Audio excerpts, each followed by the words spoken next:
네, 안녕하세요. 오뽀입니다. 2021년 10월 12일 화요일이죠. 네, 오후 11시 8분을 지나가고 있습니다.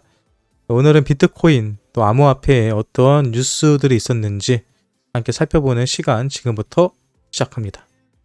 네, 먼저 첫 번째 뉴스입니다. 글로벌 자선단체 컴패션 앵기분과 제휴 그러면서 암호화폐 후원을 받게 된다고 합니다. PR 뉴스와이어에 따르면 글로벌 자선단체 컴패션 인터내셔널 암호화폐 기부 플랫폼 앵기분과 제휴를 체결했다고 밝혔다. 예, 다시 말해서 우리 기부 활동 많이 하시잖아요. 그래서 기부 안 하시는 분은 아무도 안 계시죠. 우리 지성인으로서 우리는 항상 우리보다 힘드신 분들을 위해서 이렇게 기부 활동을 해야 합니다. 근데 기부 활동을 할 때 현금으로, 기존에는 현금으로 기부를 했는데요. 이제 암호화폐로도 기부를 할 수 있다고 해요. 그러니까 여러분들도 코인으로 돈 많이 버셔가지고 우리 주위에 있는 도움이 필요한 분들을 많이 도와주시기 바래요. 네, 암호화폐로 기부를 할 수 있다는 것은 어떤 걸 의미할까요? 네, 암호화폐가 실제로 우리가 이 금융의 가치를 지니고 있다라고 보시면 될 것 같습니다. 네, 엘벌은 트위스페이 인수 추진, 루마니아 군림은행 승인 대기. 그렇대요. 네, 비트파이넥스로 3,600 비트코인 입금되었다. 네, 아까 전에 이 기사 보고 질문이 나왔던 것 같아요. 거래소로 비트코인 입금되고 있다고 하는데 그러면 악재입니까? 라고 하셨죠. 네, 거래소로 비트코인의 입금이 갑자기 많아진다면 분명히 누군가가 비트코인을 팔 겁니다. 네, 그래서 결국 좋은 소식은 아니에요. 근데 대부분의 우리가 뉴스를 보다 보면요. 거래소로 코인이 입금됐다라는 기사들은 이렇게 자주 나오는데요. 반대로 출금됐다라는 기사들은요. 잘 나오지 않아요. 네, 그래서 항상 우리는 온체인 데이터를 통해서 이 부분을 확인해 봐야 됩니다. 그래서 실제로 우리가 확인해 봤죠. 네, 확인해 보니까 오늘은 비트코인이 거래소로 입금된 물량보다 출금된 물량이 더 많다는 것을 실제로 확인해 볼 수 있었어요. 네. 이 관련된 사이트를 열어보면요. 제가 확인시켜 드릴게요. 네. 그러니까 여러분들께서 뉴스를 보실 때는요. 그 뉴스를 들을 때는 우리 양쪽 얘기를 다 들어봐야 된다고 얘기를 하죠. 네. 그래서 우리는 출금된 물량도 입금된 물량도 봐야 되지만 출금된 물량도 보셔야 됩니다. 여기 보시면 현재 비트코인의 이 가운데 선을 기준으로요. 위로 그래프가 올라가면은 입금된 물량이 더 많은 날이고요. 밑으로 그래프가 내려와 있으면은 출금된 물량이 더 많은 날입니다. 근데 오늘은요, 입금된 물량보다 출금된 물량이 더 많아요. 그러니까 우리는 이런 기사들을 봤을 때 너무 현혹되지 않으시면 좋을 것 같습니다. 다시 말하지만 지금 거래소에는 비트코인 물량이 거의 없어요. 네, 그래서 추가적인 하락 그렇게 많지는 않을 것 같습니다. 네, 영국 전 재무부 장관 영국 암호화폐 산업 기회 잡아야. 지금 코인들을 보면요, 여러분. 이 주도하는 나라들이 있거든요. 이게 되게 재밌어요. 2017년 이전, 2014년, 15년 때는요, 어디가 주도했는지 아세요? 일본이 주도했어요, 일본이요, 여러분. 2014년, 2015년, 이런데 마운틴 곡스라는 그 거래소가 엄청나게 호황을 누리면서 일본 쪽이 엄청나게 중심이 되어 있었고요. 그리고 나서 이제 중국 시장이 엄청나게 커집니다. 2015년, 2016년, 2017년 이때 중국 시장이 상당히 컸고요. 그리고 아시는 것처럼 2017년, 18년도에는 한국 시장이 전 세계의 모든 코인 시대의 중심이 됐었죠. 그리고 2019년도에는 어디가 중심이었는지 아세요? 2019년도에는 베트남이었습니다. 베트남 쪽으로 상당히 많은 투자가 이루어졌었고요. 그리고 2020년, 21년 쪽에는 이제 미국 쪽이 들어왔는데 최근 2021년도도 미국이죠. 근데 최근 2021년 6월달 이후 7월달, 8월달 이때부터는요. 영국이 지금 암호화폐 메카로 뜨기 시작합니다. 근데 메카로 뜨게 된 이유는 뭐냐면요. 영국이라는 곳은 유럽에서 금융의 중심이거든요. 근데 코인이랑 금융이랑 딱 맞물리는 게 디파이 산업이죠. 그 디파이 관련 산업들이 다 런던 쪽에서 일어나고 있습니다. 그래서 모든 미덥들, 모든 비트코인 관련된 암호화폐 관련된 모든 재단들, 그리고 개발자들, 그리고 사업하는 사람들, 관련 업체들이 현재 런던에다 사무실을 내고요. 런던에서 모여가 있다는 걸 볼 수 있고요.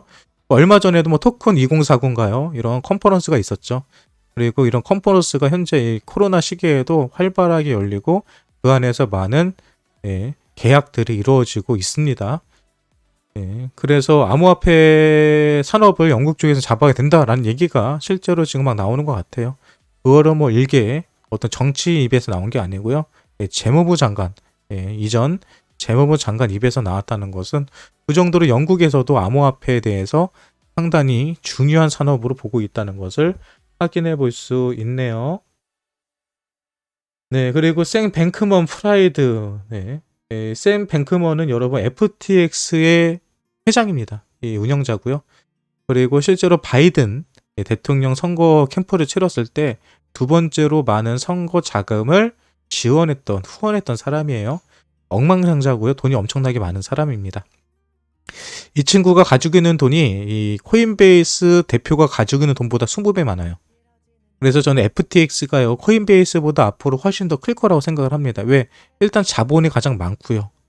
그리고 정치 쪽으로도 뭐 바이든의 뭐 후원 2위 했던 사람이기 때문에 함부로 못할 겁니다, 아마. 여기저기서 많은 도움을 받을 수 있다고 생각을 하고요. 그리고 FTX에는 더 많은 뭐 이 서비스들이 코인베이스보다 좀 더 공격적인 서비스들이 많이 지원되고 있거든요. 그래서 저는 FTX가 조만간 전 세계에 있는 모든 거래소의 중심이 될 거다라고 보고 있고요. 그리고 FTX에 상장된 코인들이 앞으로 상당히 큰 펌핑이 있을 거다라고 봅니다. 오퍼님, 왜 FTX에 있는 코인들이 펌핑을 해요? 단순한 원리가 있죠. 결국은 현재 이 코인에서 움직일 수 있는 큰 자금들은 미국과 유럽 쪽에서 들어오거든요. 또 그것도 기관급에서 들어옵니다. 근데 결국은 그 친구들이 거래를 어디서 할 거냐라고 따져봤을 때 코인베이스 프로와 또 FTX에서 거래할 가능성이 커요. 그럼 결국 거기에 상장된 코인들을 사겠죠. 거기 상장된 코인들에 투자를 하겠죠. 그렇기 때문에 거기에 상장된 코인들이 많이 올라갈 거로 보는 거예요. 그래서 제가 김치코인 같은 경우는 한계가 있다고 느끼는 게, 어차피 김치코인의 가격에 자금이 들어오기 위해서는 한국인, 이 국내 내수 자금으로 올려야 되거든요. 근데 그 자금이 가면 갈수록 외부로 빠질 거다.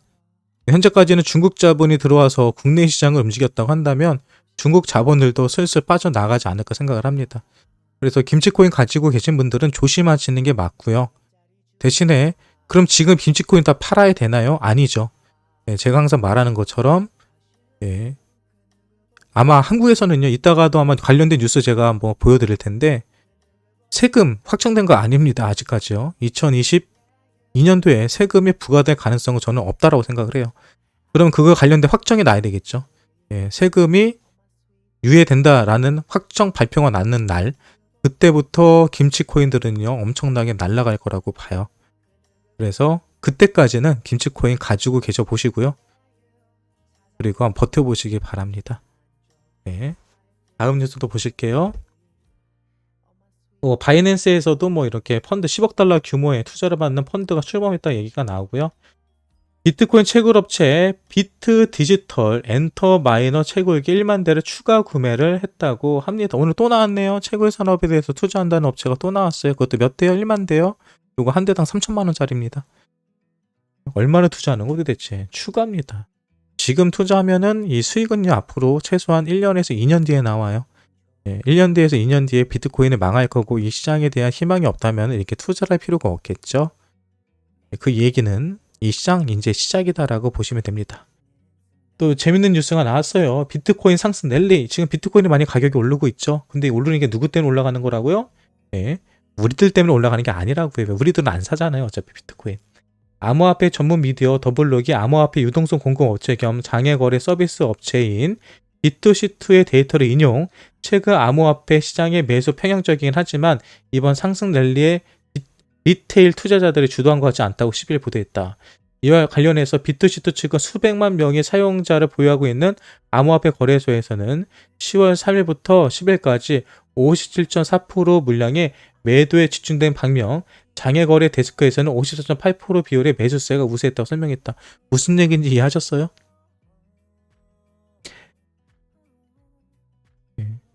그러니까 일반인들이 사용하고 있는 거래소에서는요, 비트코인의 매도 물량이 더 많았다는 거예요. 그런데 가격은 올라갔죠. 왜? 장애에서 고래들이 다 쓸어 담았으니까 그 물량들을. 예, 이해하셨어요? 그러니까 개미들은 뭐 다 팔아 제꼈다는 소리고요. 누군가 그거 다 주워 먹었다는 소리입니다. 누가 주워 먹어요? 바로 고래들이. 예, 개인 투자자들은 팔았다는 겁니다. 예, 그러니까 개미예요. 네. 셀시우스 네트워크 4억 달러 규모의 투자 유치했다. 셀시우스는 디파이 관련 업체입니다. 디파이 관련 어플이고요. 이 셀시우스 대표도 한국에 되게 자주 왔었어요. 2019년도 때, 2018년도, 19년도 한국에서 많이 왔었고요. 그리고 셀시우스 같은 경우는 오브스하고도 협약을 하고 있어가지고 저도 당시 미팅에 가서 이 대표를 만나봤던 기억이 있는데요. 아무튼 셀시우스도 많은 투자를 받고 있다. 디파이 어플입니다. 네. 또 뭐가 있을까요? 어떤 뉴스들이 있을까요? 네, 요거죠. 오늘 핵심이 이거죠. 업비트 소명 자료 요청 여부 프로젝트 리스트 기사 삭제 관련. 오늘 낮에요. 갑자기 뜬금없이 기사가 하나가 뜹니다. 업비트에서 김치코인들한테 소명 자료를 요구했다. 그래서 2차 상패가 일어날 가능성이 크다라고 하면서 갑자기 겁을 주는 기사가 떴습니다. 어디서요? 지금 우리가 보고 있는 코인니스라는 종합 뉴스 채널에 그 뉴스가 뜹니다. 그게 뜨자마자 여기저기 커뮤니티가 난리가 나요. 야, 김치코인 끝났다. 어떡하냐. 빨리 팔아라. 근데 가장 큰 피해를 본 거는 디카로그라는 코인이었습니다. 왜? 다른 코인들은요, 자기네들은 그런 소명 자료를 요구받지 않았다라고 발표를 해요. 근데 유일하게 디카로그는요, 우리는 소명 자료 해달라고 뭐 요구 하나 받았는데, 그렇게 얘기를 합니다. 그렇게 하니까 어떤 현상이 일어나느냐. 봐라, 다른 코인들은 소명자를 요구하지 않았는데 디카로그만 소명자를 요구받았네? 그러면 저거 뭔가 문제 있는 거 아닌가라는 생각을 하게 되죠. 그러면서 디카로그를 가지고 있던 우리 코린이들은 겁에 질려서 디카로그를 막 투매를 하기 시작합니다. 그래서 가격이 푹푹푹푹 떨어졌죠. 네. 근데 갑자기 몇 시간 뒤에 새로운 기사가 떠요. 야, 그거 아니야. 어떤 소명자를 요구하는 거는 업비트에서 항상 하던 일이에요. 이거거든요. 그래서 기사가 나자마자 저도 오버스 재단한테 물어봤습니다. 오버스는 관련된 정보 어떤 얘기를 들은 게 있습니까? 라고 하니까 아니, 자기네들은 받은 거 하나도 없대요. 그런 거. 예. 그리고 이전에도 제가 물어봤었거든요. 그러니까 주기적으로 거래소에서 연락이 온대요. 뭐 연락이 와가지고 뭐 특별한 일 없냐고 물어보고, 그리고 뭐 새롭게 프로젝트 진행하는 거 있냐라고 물어보고, 그리고 가끔 가다가 우리 어떤 이벤트 지금 진행할 건데 뭐 이벤트 참여하실 건가요? 이런 물어보는 제안들도 오고요. 이번에도 뭐 그 비트토렌토나 뭐 저스트나 이런 코인들 거래량 이벤트 했었잖아요. 근데 그런 것들 대부분 거래소에서 먼저 그 재단한테 연락을 합니다. 그래서 우리 이런 이벤트 하려고 하는데 참여하실래요? 라고 하면은 재단에서 우리 참여할게요. 라고 하면 그 이벤트에서 들어가는 뭐 코인들 이런 거 지원금 협의해가지고 이벤트 하는 거거든요. 그러니까 그런 식으로 원래 재단하고 거래소하고는 평상시에 소통이 오고 갑니다. 그러니까 디카로그 쪽에서도 난감했을 거예요. 어떤 뭐 소명자로 받은 거 있습니까? 그리고 뭐 최근에 연락 받아가지고 뭐 자료 달라고 하던데요. 그 말 한마디 했는데 기사에서는 마치 다른 코인들은 다 그런 거 안 물어봤는데 디카로그만 그걸 물어본 것처럼 기사를 써가지고 가격을 폭락을 시켰죠. 예. 그리고 나서 갑자기 그 자료는 갑자기 삭제됩니다. 예. 삭제가 되고 갑자기 이렇게 해명 자료가 올라오죠.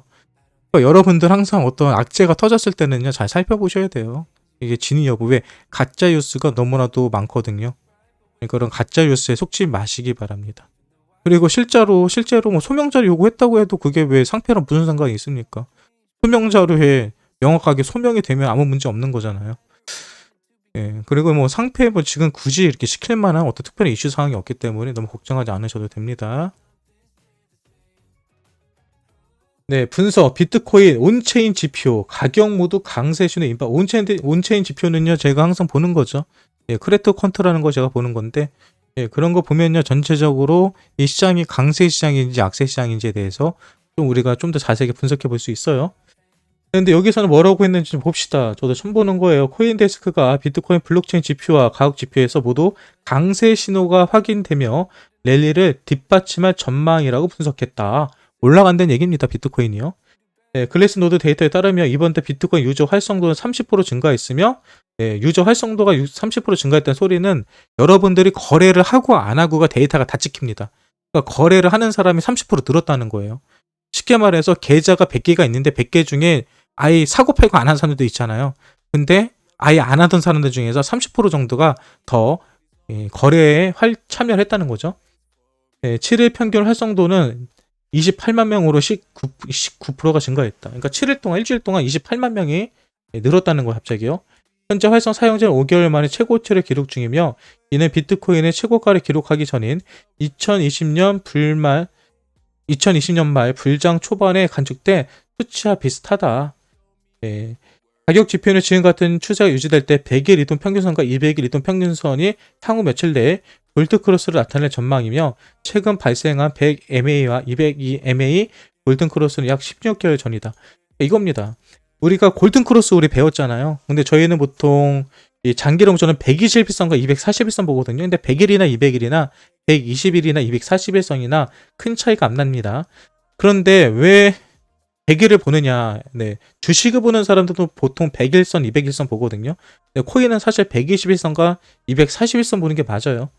근데 별로 중요한 얘기는 아니고요. 중요한 거는 골든크로스가 낮기 때문에 가격이 올라갈 거다라고 얘기하는 겁니다. 이 내용의 핵심은요. 100일선과 200일선의 골든크로스가 날 것이며, 이 때문에 가격이 올라갈 거다라고 얘기하는 거거든요. 여러분, 이거 지금 관련해서 지금 분석한 사람이 되게 유명한 사람인 거고 아마 이 업계 전문가일 거예요. 근데 결국 이 사람도 비트코인이 올라간다는 근거를 모르지 않습니까? 이동 평균선 100일선과 200일선에서 골든크로스가 나니까 가격이 상승할 거 얘기하잖아요. 이 정도는 우리도 보잖아요. 이 정도는 우리도 볼 수 있는 거잖아요. 이게 별거 아니다는 겁니다, 제 얘기는요. 저는 별거 아니다는 거예요. 근데 이제 우리는 차트를 봤기 때문에 골든크로스도 알고, 뭐 100일선, 200일선, MA가 이동평균선을 말하는 거예요. 여기 이게 다른 게 아니에요. 여기는 100일 이동평균선과 200일 이동평균선이잖아요. 밑에는 100A와 MA와 200MA라고 써있잖아요. 같은 얘기예요. MA가 이동평균선을 말하는 겁니다. 네. 그러니까 우리도 이제 이거는 뭐 평상시 맨날 보고 있는 거잖아요. 100일과 200일선의 골크, 아니면 우리는 뭐 15일선과 50일선의 골크, 이런 것들을 보면서 따라가면 되는 거예요. 비트코인, 비트 도미넌스가 47% 돌파했다고 하는데요. 비트 도미넌스가 지금 조금씩 빠지고 있어요. 지금 46% 깨졌습니다. 쭉 빠졌죠, 비트 도미넌스 지금. 비트 도미넌스 쭉 빠졌어요, 지금. 지금 비트 도미넌스는 조정받고 있다라는 거 확인해 볼 수 있고요. 계속 봅시다. 오늘 뉴스 어때요, 여러분? 재밌지 않아요? 저는 왜 오늘 오랜만에 뉴스 브리핑을 하니까 재밌죠?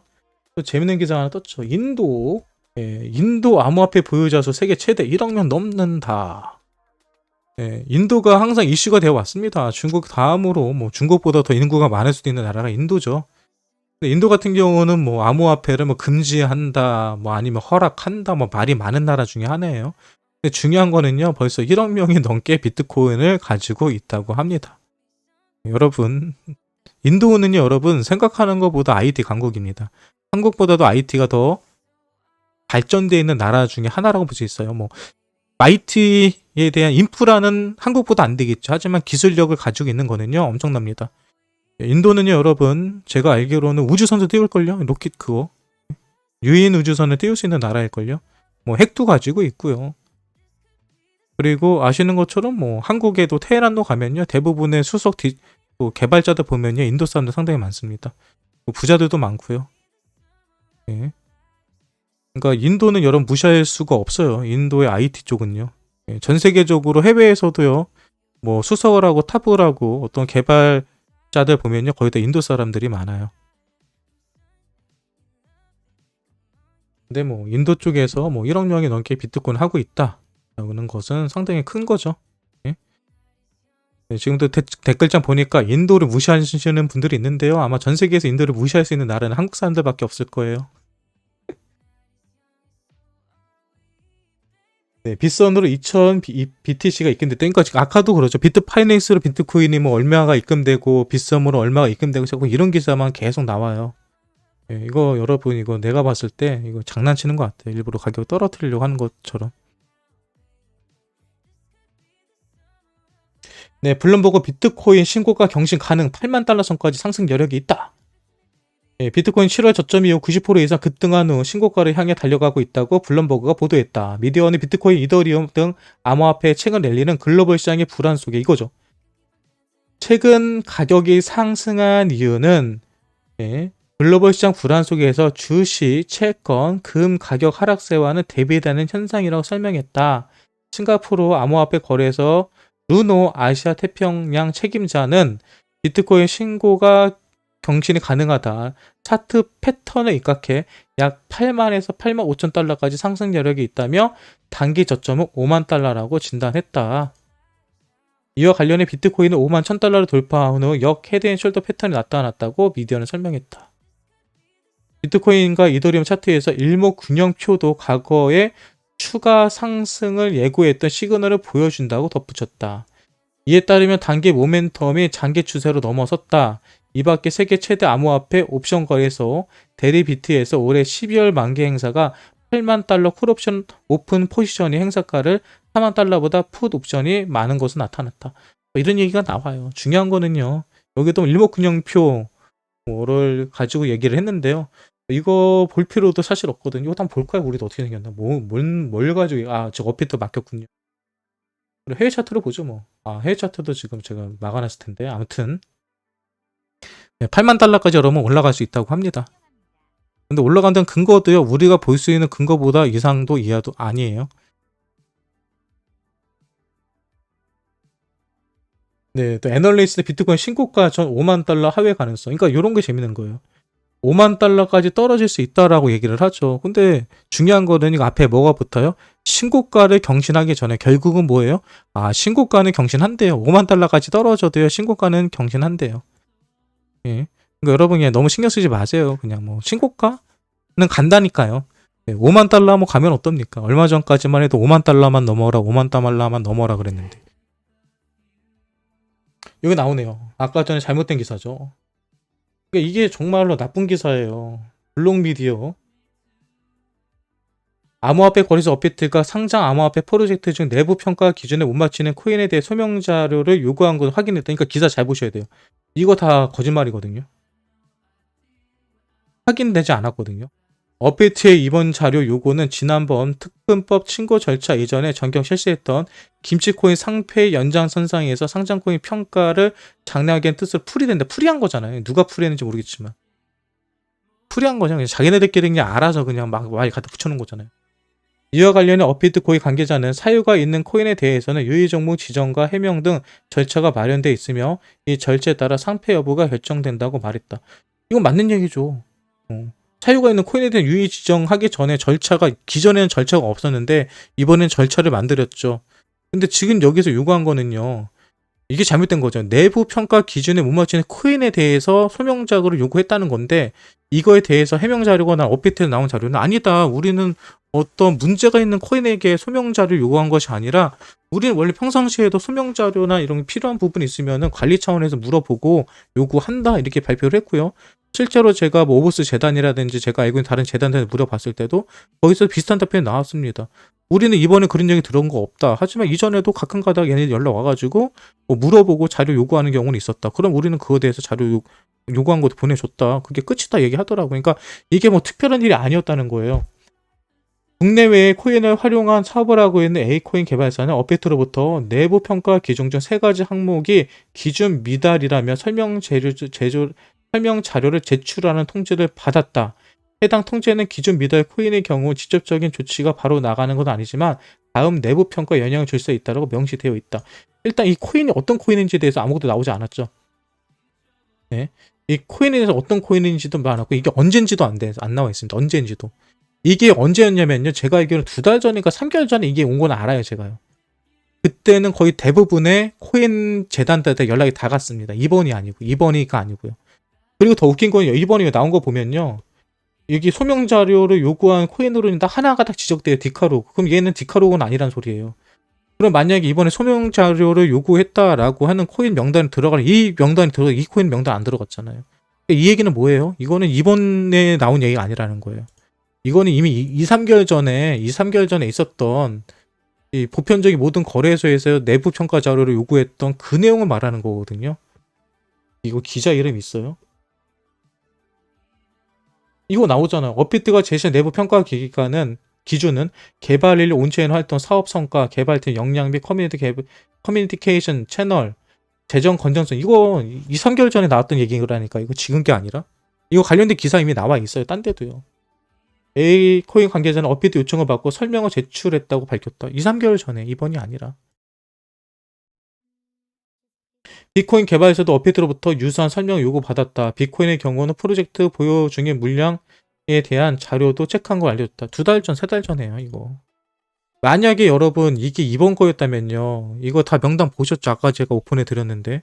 그러면 그 명단에 최소한 3개는 있어야 돼요. 디카로그, A 업체, B 업체가 들어갔어야죠. 없잖아요. 이거 이번 얘기가 아니라는 거예요.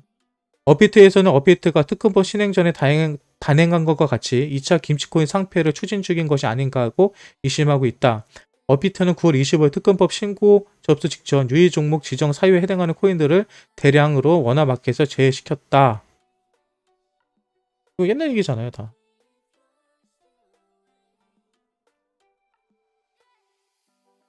그렇기 때문에 여러분 이런 기사들 잘 보셔야 돼요. 진짜 이거는 너무 악의적입니다. 악의적인 거. 이 5시에 관련 기사 뜬 다음에 가격도 폭락했거든요. 알트들요. 그리고 나서 다시 복구하잖아요. 그러면 요거 이 기사 보고 문제 있을 줄 알고 겁나가지고 던진 사람들은 누가 책임질 거냐고요. 이거 다 그런 거예요.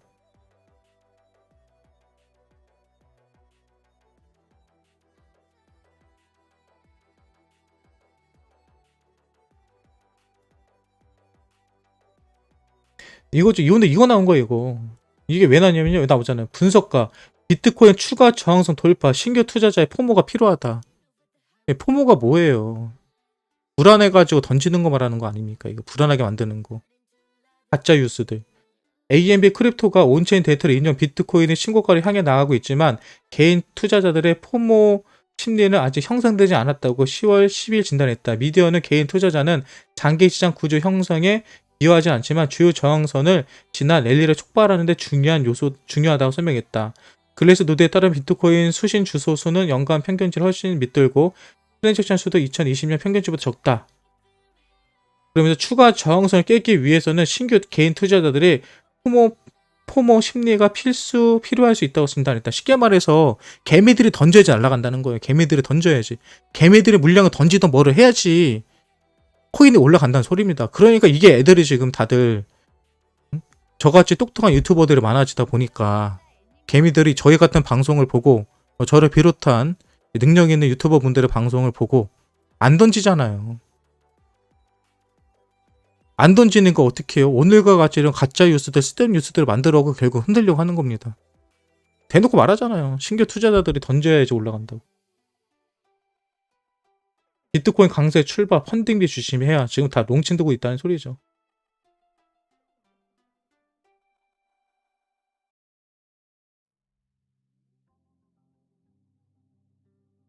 네, 2023년까지 앞으로 2년 남았죠. 2년 안에 전 세계 소비자 45%가요. 암호화폐로 결제를 한대. 여러분 전 세계 소비자 45%면요. 그 인구가 몇 명이니까. 비트코인 몇 개일까요? 2100만 개. 비트코인 하나만 들고 있으면 전 세계에서 2500만 명 중에 한 명이 되는 거예요. 그런데도 비트코인이 망할까요? 이게 오늘 중요한 뉴스 중에 하나입니다. 이거. 원문으로 봅시다. 이거. 오늘 뉴스 길어도 다 보세요. 이거 여러분. 한 번 보고 2번 보고 3번 보세요. 오늘 중요한 뉴스들이 많네요. 가상자산 시행이 3개월 앞둔 상황에서 이를 유예하거나 관련 세금 부담을 완화하려는 움직임이 활발해지고 있다. 여러분 지금요. 가상화폐 내년 세금은요. 확정된 게 아니에요. 그런데 얼마 전에 확정됐다라고 뉴스 나왔는데요. 확정됐다라고 기사 떴는데요. 하시는 분들이 있어요. 다시 말하지만 그 확정된 거는요. 현재 법안 안에서 확정된 거고요. 그리고 그거는 해당 부처에서 그거를 진행한다고 얘기하는 겁니다. 기획재정부나 금융위에서 하겠다는 소리지. 근데 기획재정부나 금융위는요. 결국 그건 법 테두리 안에서만 움직이는 거거든요. 근데 법안을 만드는 건 국회예요. 국회. 근데 국회에서는요. 그 법안을 갈아치울 수 있는 아직 기회가 있습니다. 그리고 그건 뭐예요? 개정안, 쉽게 말해 기존에 나왔던 소득세법을요, 개정안을 발표하면 개정되는 거예요, 그냥. 그거에 대해서는 뭐 정부가 뭐라고 하던, 금융위가 뭐라고 하던, 기획재정부가 뭐라고 하던, 다 필요 없습니다. 그냥 그게 우선이에요. 이거 통과되면 끝나는 거예요, 여러분, 그냥. 근데 지금 몇 개나 됐다고? 4개, 4개. 이미 4개는 올라갔다 벌써 4회째. 근데 이건 누가 올리는 거예요? 여당만? 야당만? 아니요, 여당과 야당 다 올렸어요. 야당에서는 국민의힘에 있는 많은 그 의원들이 했고요. 또 여당에서는 바로 지금 대통령 대표 후보자가 된 이재명 후보자를 대표로 한 그 밑에 있는 의원들이요. 바로 이 법안을 발의했습니다. 그러니까 이 법안은요, 사실 지금 올라가면요, 그 누구도 반대하지 않아요. 그러면 제가 봤을 때는 그냥 바로 통과거든요, 이거. 문제는 나오겠죠. 4개가 올라갔잖아요. 4개 다 아마 세부적인 법안들이 다를 거예요. 그러면은 유예 개정안이 4개 내용들이 아마 합의가 있어야 되겠죠. 서로 양보할 것도 있을 거고요. 하지만 통과되는 거에 대해서는 큰 문제가 없을 거라 생각을 합니다. 네, 12일 국민의힘 가상자산특별위원회 소속 조명희 의원은 가상화폐 양도되어 소득에 대해 과세 시기와 기준을 완화하는 내용이 담긴 소득세법 개정안을 대표 발의했다. 발의했으면 국회에 올라가는 거거든요. 통과되면 통과되는 겁니다. 그냥. 개정안에는 가상화폐 과세 시점이 기존 2022년에서 2023년 1월 1일로 1년 늦추고 가상화폐 소득의 5천만 원까지 공제하되 3억 원 이하 소득에 대해서는 20%, 3억 원 초과 소득에 대해서는 25% 세금을 부과하는 내용이 담겨져 있다.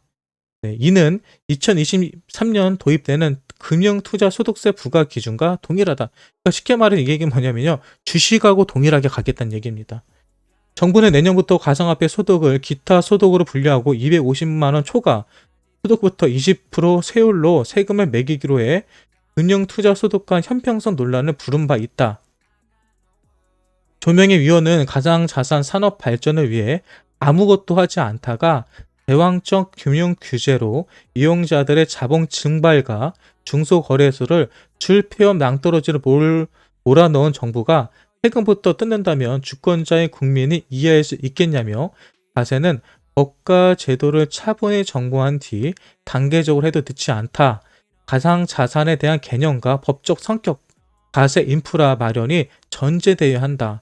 과세 욕심이 제도 정비를 추월해서는 안 된다라고 강조했다. 네, 최근까지 가상화폐 과세를 유예한다는 내용을 담은 발의된 개정안은 조명희 위원회 법안을 포함해 총 4개다. 국민의힘 윤찬현, 유경준 의원이 지난 5월 중순 가상화폐 과세 시점을 각각 2023년과 2024년으로 유예한다는 소득세법 개정안을 발의했다. 지난 7월에는 누가요? 노웅래 더불어민주당 의원이 과세를 1년 미루고 가상화폐 소득을 금융투자 소득으로 분류한다는 내용의 개정안을 냈다. 이 노웅래 의원이 아시는 것처럼 이재명파예요. 그리고 한편 조명희 의원은요, 가상화폐 산업 현장의 목소리를 청취해 가상자산 거래소의 신고 불소리 요건을 완화하는 특정 금융거래 정보의 보고 및 이용 등에 관한 법률 개정안을 지난 8월에도 대표 발의한 바 있다. 이런 내용들입니다. 네? 쉽게 말해서 이전에 나왔던 내년에 세금을 부과한다라고 하는 거는요, 현재 법안에서 관련된 거지 앞으로 발의되면요 다 뒤집어진다. 그리고 저는 뒤집어질 수밖에 없다고 생각하는 가장 큰 이유가 뭐냐면요, 바로 인프라가 마련되어 있어야 되는데요, 이 실행안을 보잖아요. 이 실행안을 보면은 거래소에서 코인을 팔았을 때 기준입니다. 네. 거래소에서 코인을 팔았을 때 기준이 돼서 거기에 대해서 세금이 매겨지는 거거든요. 그런 거래소에서는 그 관련된 자료들을 국세청에 보고를 해야 됩니다. 근데 현재 거래소에서 이와 관련된 그 어떠한 가이드라인도 받은 게 없고요. 그것도 우리가 또 수기로 할 수가 없잖아요. 그러면은 그거에 대해서 자동적으로 계산해주는 어떤 프로그램들이 필요하다는 거죠. 근데 프로그램들이 현재 개발된 것도 없고요. 그걸 적용한 것도 없고요. 테스트한 것도 없고요. 아무것도 없습니다. 근데 1월 1일까지는 이제 2, 3개월밖에 남지 않았어요. 그러니까 적용이 불가능하다는 거죠. 근데 이거에 대해서는 저뿐만이 아니라 내부적으로 이 관련 부처 있는 분들도요, 이 부분에 내년에 세금 부과하는 거는 현재 시스템적으로 불가능하다라는 의견을 내고 있습니다. 얘기는 뭐다? 내년에 세금 부과될 일 없습니다, 여러분. 그럼 왜 공무원들이 관련된 일을 적극적으로 일을 안 할까요? 뻔히 알거든요. 2번 일하기 싫거든요. 지금 막 준비하고 프로그램 만들고 하면 뭐합니까? 어차피 내년에 이번에 법 한번 딱 바뀌면은 내년 세금 부과 안 될 건데. 그러니까 특별하게 일을 안 하고 있는 겁니다. 지금 저는 그렇게 보여요. 그러니까 세금 관련된 문제 너무 걱정할 필요 없을 것 같습니다. 네. 근데 미국 같은 경우는 뭐 이제 정치 후원들도요. NFT로 받겠다고 하고요. 네, 포르투갈에서도 첫 번째 암호화폐 거래소 생겼다고 하고요. 네, 암호화폐 패러다임은요 10억 달러의 투자 위치를 받는다고 하고요. 2천만 달러의 펀드 론칭하고 있고요. 지금 여러분 계속 뭐만 나와요?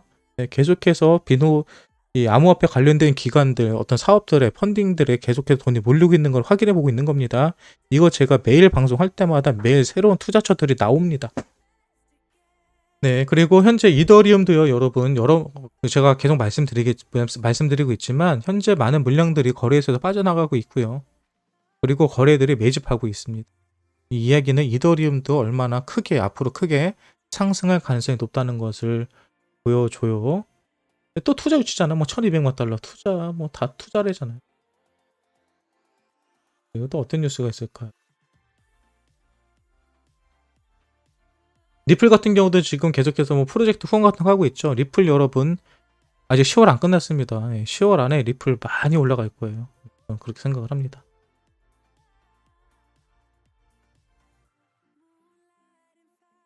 네, 여기 나오죠. 비트코인 펀드 자금 유입 지난 5월 이래 최대. 지금 펀드로요 엄청나게 비트코인 관련 투자가 이루어지고 있다는 것을 확인해 볼 수 있습니다. 그리고 나오죠. 블룸버그 전문가 미국 부채 이슈가 4분기 비트코인의 가격을 상승시켰다. 네, 많은 사람들은 그랬습니다. 제가 방송을 할 때 일단 첫 번째 중국 헝다그룹이 파산할지도 모른다. 헝다그룹이 파산하면 금융위기가 올 거고 금융위기가 오면은 비트코인은 가격은 떡락한다라고 했습니다. 그때 제가 했던 얘기는 금융위기가 오는데 왜 비트코인에 떡락을 할까요? 저는 오히려 비트코인이 올라간다고 생각을 하는데요 라고 얘기했고요. 또 많은 사람들이 비트코인이 테이퍼링이 됩니다. 비트코인이 아니라 미국이 테이퍼링을 할 거다라고 막 얘기를 해요. 제가 그랬죠. 테이퍼링을 하면 아마 주식은 떨어질 겁니다. 근데 주식이 떨어지는데 비트코인이 왜 떨어져요? 그랬죠. 오히려 올라갈 것 같은데 그랬죠. 그러니까 얼마 뒤에 갑자기 미국이 디폴트로 선언할 수 있다라고 얘기를 해요. 그러니까 미국이 디폴트가 되면 비트코인이 또 떡락할 거래요. 미국이 디폴트가 됐다는 소리는 나라가 부도가 난다는 소리인데 그럼 달러 가치가 확 떨어지는데 사람들은 그럼 달러를 안 가지고 있고 오히려 금이라든지 안전자산에 투자를 할 텐데 비트코인 가격이 올라갈 것 같은데요. 제가 그때 말씀드렸죠. 그런데 시간이 지나니까 결국 뭐라고 그래요? 미국의 부채 증가와 잠재적 디폴트 위기감으로 인해 비트코인의 4분기 유니크한 상승 국면에 접어들었다. 이거예요. 왜? 암호화폐 같은 경우는 인플레이션이 없잖아요. 2100만 개가 정해져 있기 때문에 그리고 인플레이션에 대해서 공개적으로 어떤 물량이 이동되는 게 다 보이기 때문에 신뢰성을 가지고 있다는 거죠. 비트코인, 특히 암호화폐 기술은 여러분 두 가지의 특징을 가지고 있습니다. 첫 번째 투명성, 신뢰성. 두 번째 보안성. 이겁니다. 신뢰와 보안 두 가지가 생명이기 때문에 코인의 오히려 경제가 힘들어지고 어려워지면요. 비트코인 가격은 올라가는 게 일반적인 현상이에요. 네, 그리고 최근에 뭐 갑자기 또 세 가지 뉴스가 떴네요. 네, 이더리움 브릿지라고 매치금 145억 달러 넘었다. 145억이나 지금 이더리움에 투자가 되고 있다는 얘기인 거고요. 네, 또 하나 떴네요. 뭐 1000만 달러 시리즈도 투자도 받았다. 그러니까 계속 새로 투자 받았다는 얘기밖에 없어요. 뉴스를 보면요. 네, 저는 상당히 긍정적으로 이 시장을 보고요. 볼 수밖에 없습니다. 왜? 저는 일반적인 머리를 가지고 있고요. 일반적인 상식을 가지고 있는 사람이거든요. 일반적인 상식을 가지고 있는 사람은 지금 자리 뭐 비트코인이 떡락할 거다 라는 생각이 아니라 지금 자리에서 상승할 거다 라고 보는 게 정상이 아닐까요? 저는 저렇게 생각합니다. 네, 이렇게 해서 오늘 비트코인 뉴스 브리핑은 마치도록 할게요. 저희 뉴스 브리핑이 여러분들 투자하시는데 큰 도움이 되셨다고 한다면 구독과 좋아요, 알림 설정 해주시면 감사하겠습니다. 지금까지 오프였습니다. 뉴스 브리핑 여기서